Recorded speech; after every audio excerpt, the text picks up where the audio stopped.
Hello viewers, এই হলো বোয়াল মাছ কষানি হইতেছে। বোয়াল মাছ কষানি হইতেছে, সাথে এনে পরিমাণ মতো হলুদ, মরিচ, জিরা।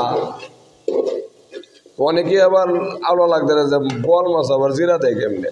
আমি জিরাতে পাক করি মাঝে মাঝে, তবে আমি আমার মতো করে করি আর কি। এটারে কষানি হইতেছে,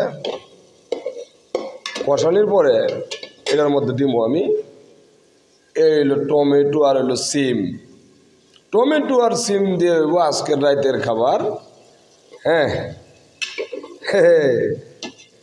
কারণ এই যে উল্টা যাইতেছে একটু আস্তে আস্তে মজদাছে, মানে মশলাটা এই মাছের ভিতরে আগে ঢুকতেছে, বুঝলেন? এই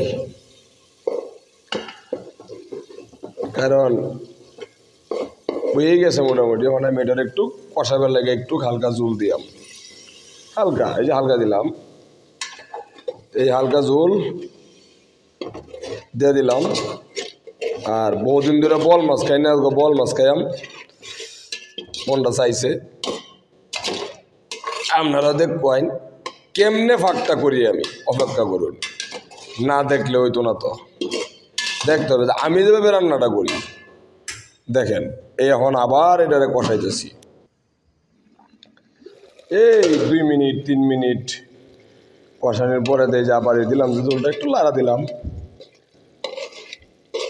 আসলে মহব্বত করে রান্ধন লাগে, মহব্বত করলে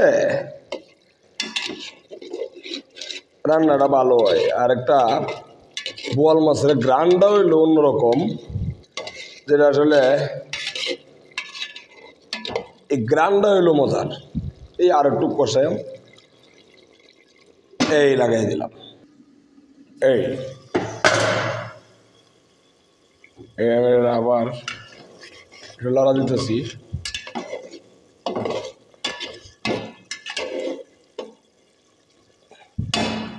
এখন আমি এটার মধ্যে সিম আর হলো টমেটো এই দিতেছি।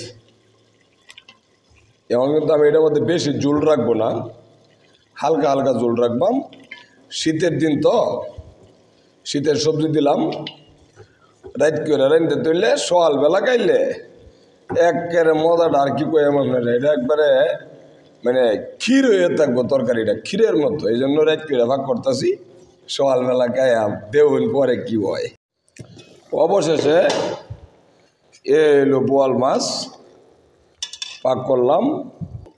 আপনারা ওই ব্যাপারে খাইবেন, এই এরকম ঝুল রাখবেন। এই ঝুলটা কিন্তু হইল মজার জিনিস। আসলে ঝোল একটু থাকলে সাইডটা ভাত খাওয়ান যায়। হ্যাঁ, আপনারা ব্যবহার করে খাইবেন, আর বেশি বেশি শেয়ার এবং ফলো করবেন, কারণ আমি যা পারি আপনারা দেখাইতেছি, আপনারা দেখবেন। ধন্যবাদ সকলকে, আল্লাহ হাফেজ।